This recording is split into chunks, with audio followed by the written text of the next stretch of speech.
नमस्कार दोस्तों, स्वागत है आप सभी का हमारे YouTube चैनल में। दोस्तों, कल यानी 6 अक्टूबर को है महालक्ष्मी पूजन और आप सभी को महालक्ष्मी पूजन की बहुत बहुत शुभकामनाएं। दोस्तों, आज का ये वीडियो आपके लिए बहुत ही इंटरेस्टिंग होने वाला है। जी हाँ दोस्तों, क्योंकि आज के इस वीडियो में हम आपके लिए महालक्ष्मी पूजन में स्नान से संबंधित बहुत ही अहम जानकारी देंगे। आपको ये भी बताएंगे कि महालक्ष्मी पूजन में गड़े में कितनी गांठ लगाई जाती हैं, यानी किस धागे का गड़ा बनाया जाता है, और स्नान के समय गड़े के साथ कौन सी घास लें हम, और स्नान में किस प्रकार से हमें 16 ढारने चाहिए, यानी किस प्रकार से हमें स्नान करना चाहिए। और आप ये भी जानेंगे कि जब आप मार्केट से हाथी लेकर आएँ, मिट्टी का हाथी जब आप मार्केट से लेकर आएँ या फिर घर पर बनाएं, तो उसको किस प्रकार से आप रंगें, यानी उस पर किस प्रकार से आप रंग रोगन करें। और महालक्ष्मी पूजन में भगवान विष्णु, माता लक्ष्मी और गजराज के लिए किस किस आटे से श्रृंगार बनाएं और श्रृंगार में क्या क्या सामग्री बनाएं, तो ये सारी चीज़ें आप आज के इस वीडियो में जानेंगे। तो चलिए दोस्तों, देर ना करते हुए शुरू करते हैं वीडियो। लेकिन दोस्तों, वीडियो शुरू करने से पहले आप सभी से निवेदन है कि अगर आपको हमारा वीडियो पसंद आए तो प्लीज़ वीडियो को लाइक करें, शेयर करें, और चैनल पर नए हैं तो चैनल को सब्सक्राइब जरूर करें। तो चलिए दोस्तों, देर ना करते हुए शुरू करते हैं वीडियो। दोस्तों, महालक्ष्मी व्रत के दिन आपको सुबह ब्रह्म मुहूर्त में उठ जाना है। उठने के बाद आपको दैनिक क्रियाओं से निवृत्त हो जाना है। निवृत्त होने के बाद आपको स्नान की जो सामग्री चाहिए वो सर्वप्रथम है दूर्वा घास। तो ये देखिए, आप देख सकते हैं यहाँ पर मैंने एक छोटे से गमले में दूर्वा घास लगा रखी है। आप भी अपने घर पर इस प्रकार से दूर्वा घास गमले में उगा सकते हैं। तो दोस्तों, यहाँ पर स्नान के लिए हमें सर्वप्रथम दूर्वा घास चाहिए।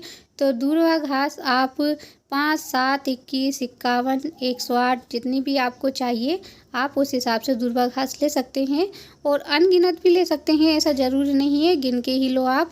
तो ये देखिए दोस्तों, यहाँ पर हमने दूर्वा घास तोड़ ली है और इसका इस प्रकार से हमने पूला टाइप के बना लिया है। जो दूर्वा घास है उसी को हमने मोड़कर इस प्रकार से बांध दिया है। ये देखिए, आप देख सकते हैं, आप भी बांध सकते हैं, और ना बंधे तो कोई बात नहीं। और यहाँ पर मैंने एक सफ़ेद धागा लिया है। ये देखिए, ये मोटा धागा है। ये देखिए, आप देख सकते हैं, आप इतना बड़ा ले सकते हैं, चाहें तो आप इसको गले में बांध लीजिए या फिर आप हाथ में भी बांध सकते हैं। तो ये देखिए, यहाँ पर मैंने इतना लंबा धागा लिया है और इसमें हमें 16 गांठ लगानी है। तो ये देखिए, इस प्रकार से हमें 16 गांठ लगा लेनी है।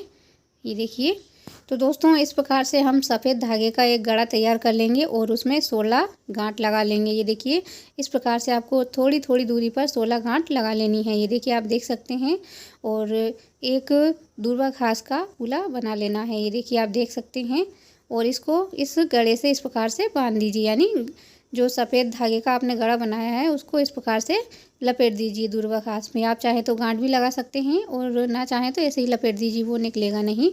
तो ये देखिए, इस प्रकार से आपको एक गड़ा तैयार कर लेना है। दोस्तों, दूर्वा घास और गड़ा तैयार करने के बाद आपको एक तांबे का लोटा लेना है। ये देखिए, इस प्रकार से आपको एक तांबे का लोटा लेना है। अगर वो लोटा आपके पास छोटा है तो भी चलेगा और बड़ा है तो भी चलेगा, यानी छोटा बड़ा कोई फ़र्क नहीं पड़ता है, जैसा भी हो आप तांबे का लोटा ले लीजिए। दोस्तों, अब बारी आती है स्नान की। दोस्तों, अगर आप घर पर स्नान कर रहे हैं तो भी आपको ये गड़ा, दूर्वा घास और तांबे का लोटा लेना है, और अगर आप नदी या फिर तालाब में स्नान करने जा रहे हैं तो भी आपको ये तीनों चीज़ लेनी है। तो दोस्तों, यहाँ पर मैं आपको बता दूँ कि आप घर पर बाथरूम में स्नान कर रहे हैं या फिर आप नदी, तालाब, सरोवर पर स्नान करने जा रहे हैं, तो आपको पहले एक बार अच्छे से स्नान कर लेना है। और याद रहे दोस्तों, निर्वस्त्र होकर बिल्कुल भी स्नान ना करें। और दोस्तों, व्रत के दिन आपको सिर पर से नहाना है, यानी सिर भी धोना है आपको। और व्रत के दिन आपको साबुन का इस्तेमाल भी नहीं करना है, यानी आपको साबुन लगाकर नहीं नहाना है। और दोस्तों, जब आप स्नान करें तो स्नान करने के बाद, यानी एक बार आपने स्नान कर लिया है, उसके बाद आपको क्या करना है, जो साड़ी है या फिर दुपट्टा आपने ओढ़ रखा है उसको अपने सर पर रख लीजिए। और भले ही आप बाथरूम में स्नान कर रहे हों, ये नहीं सोचना कि हम बाथरूम में स्नान कर रहे हैं। अगर आप नदी, तालाब, सरोवर पर हैं तो भी, और घर पर बाथरूम में स्नान कर रहे हैं तो भी आपको क्या करना है, आपको ये गड़ा, दूर्वा घास और तांबे के लोटे में जल लेकर आपको सर्वप्रथम सूर्य नारायण भगवान को जल देना है, अर्घ्य देना है उनको। तो दोस्तों, याद रहे, एक बार आपको पहले स्नान कर लेना है, उसके बाद आपको सूर्य नारायण भगवान को जल देना है। जल देने के बाद आपको इसी लोटे से सिर पर 16 बार डालना है, यानी इस लोटे से आपको 16 बार जल अपने सिर पर डालना है। और सिर पर डालते समय आप जो साड़ी पहन रखी है उस साड़ी का पल्ला आपके सिर पर होना चाहिए या फिर दुपट्टे का पल्ला अपने सिर पर ज़रूर होना चाहिए। इसके बाद आपको 16 बार सीधे कंधे पर डालना है, 16 बार ही आपको उल्टे कंधे पर, फिर आपको चूड़ियों वाली जगह पर यानी जहाँ पर हम चूड़ियाँ पहनते हैं वहाँ पर आपको 16-16 बार दोनों हाथों पर डालना है। उसके बाद घुटनों पर, उसके बाद पायल पहनते हैं वहाँ पर, उसके बाद बिछिया पर। इस प्रकार से आपको 16 ढालने हैं। और दोस्तों, स्नान करने के बाद आपको ये जो दूर्वा घास और सफ़ेद धागे का जो गड़ा बनाया है उसको आपको फेंकना नहीं है।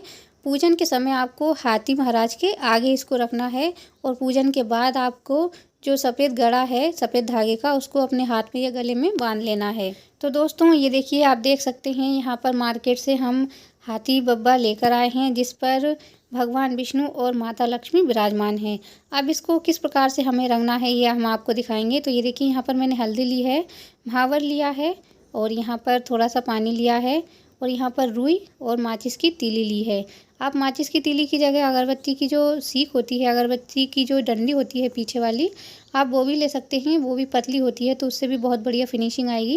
लेकिन यहाँ पर मैंने माचिस की तीली ले ली है और माचिस की तीली पर इस प्रकार से हमें रुई को लपेट लेना है। ये देखिए, आप देख सकते हैं। तो दोस्तों, यहाँ पर सर्वप्रथम हम मावर और हल्दी घोल लेंगे।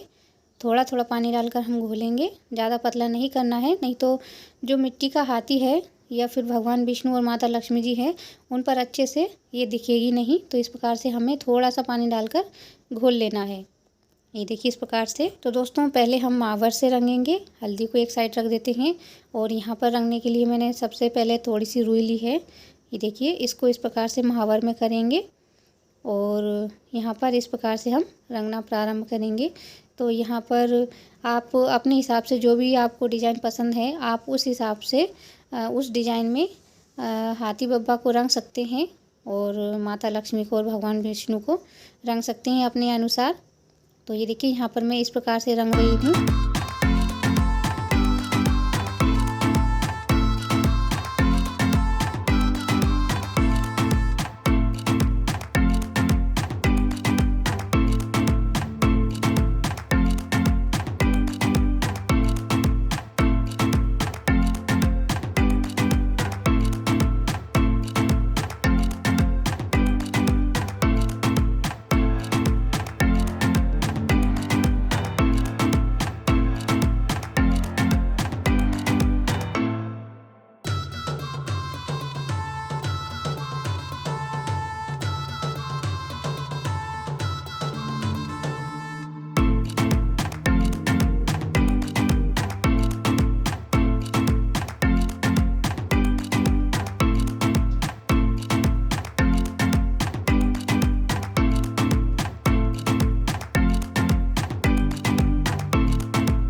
तो ये देखिए दोस्तों, यहाँ पर हमने भगवान विष्णु, माता लक्ष्मी और गजराज को हल्दी और महावर से बहुत ही बढ़िया तरीके से रंग रोगन कर दिया है। ये देखिए, आप देख सकते हैं।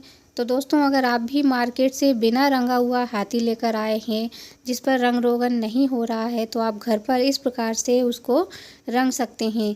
यहाँ पर मैंने हल्दी और महावर का उपयोग किया है। तो ये देखिए दोस्तों, बहुत ही आसान है गजराज को रंग रोगन करना। ये देखिए, आप देख सकते हैं, इस प्रकार से मैंने डिज़ाइन बनाई है।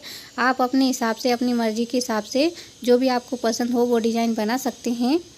तो ये देखिए दोस्तों, बहुत ही सुंदर लग रहे हैं गजराज, भगवान विष्णु और माता लक्ष्मी।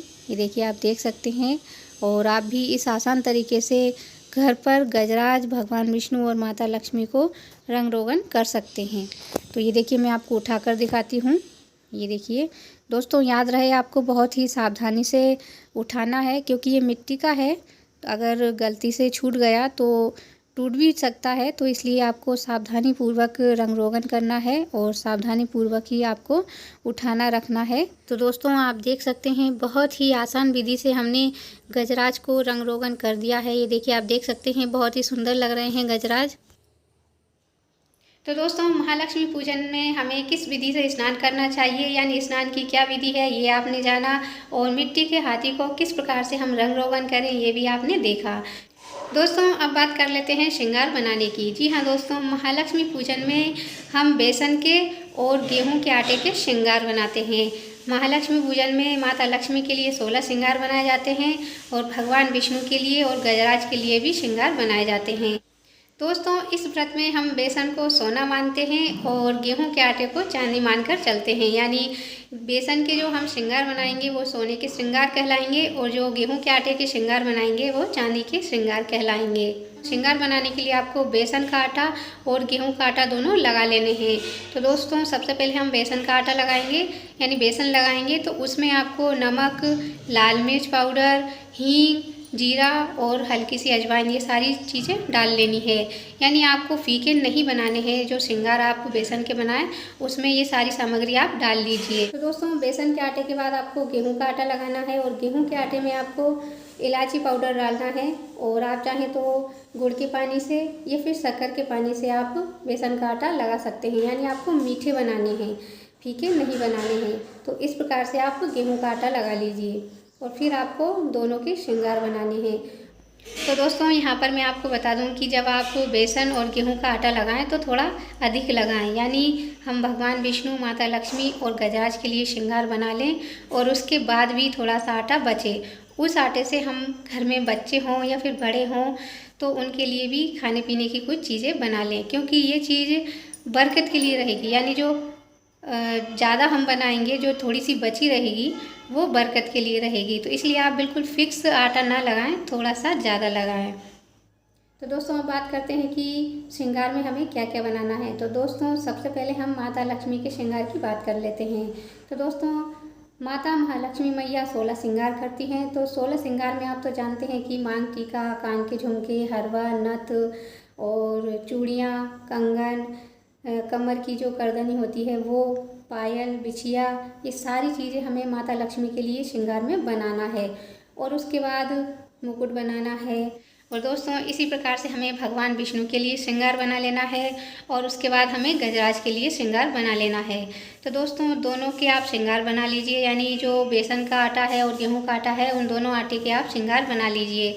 यानी जैसे कि माता लक्ष्मी सोने का हार पहनती हैं तो आप बेसन के आटे का हार बना लीजिए, कान के झुमके बेसन के आटे के बना लीजिए, और जैसे नथ बनानी है आपको तो आप गेहूं के आटे की बना लीजिए, या फिर पायल बनानी है तो आप गेहूं के आटे की बना लीजिए, क्योंकि पायल सफ़ेद चमकती हैं तो बहुत सुंदर लगती हैं। तो इस प्रकार से आप माता लक्ष्मी के लिए, भगवान विष्णु के लिए और गजराज के लिए श्रृंगार की सामग्री बना लीजिए। और दोस्तों यहाँ पर एक और अहम बात मैं आपको बता देती हूँ कि श्रृंगार बनाने के बाद आपको गेहूं के आटे के, यानी जो मीठा आटा आपने लगाया है उसके आपको 16 गोल बॉल जैसी बनानी है। जो गेंद होती है वो 16 बनानी है आपको, छोटी छोटी बनानी है बिल्कुल। या तो आप पूड़ी बना लीजिए या फिर आप गोल गोल बना लीजिए। 16 बनानी है आपको। और दोस्तों जो आपने 16 पूरियाँ बनाई हैं या 16 गोल गोल बनाए हैं उसको आपको गाय को खिला देना है, या फिर आपके जो संतान लड़का है उसको आपको दे देना है। तो दोनों में से आप किसी को भी दे सकती हैं, यानी लड़के को भी दे सकती हैं या फिर आप गाय को भी खिला सकती हैं। और जो पूजन में आपने 16 श्रृंगार चढ़ाया है भगवान विष्णु, माता लक्ष्मी और गजराज के लिए, वो सारी सामग्री पूजन की वो आपको कुम्हार को दे देनी है। अगर दोस्तों आपके यहाँ कुम्हार ना हो तो आप पंडित को भी दे सकते हैं, और पंडित ना मिले तो आप गाय को भी खिला सकते हैं। तो दोस्तों उम्मीद है कि आपको हमारी ये जानकारी पसंद आई होगी। तो दोस्तों जानकारी पसंद आई हो तो प्लीज़ वीडियो को लाइक करें, शेयर करें और चैनल पर नए हैं तो चैनल को सब्सक्राइब करें। तो फिर मिलते हैं दोस्तों नेक्स्ट वीडियो में, तब तक के लिए बाय बाय।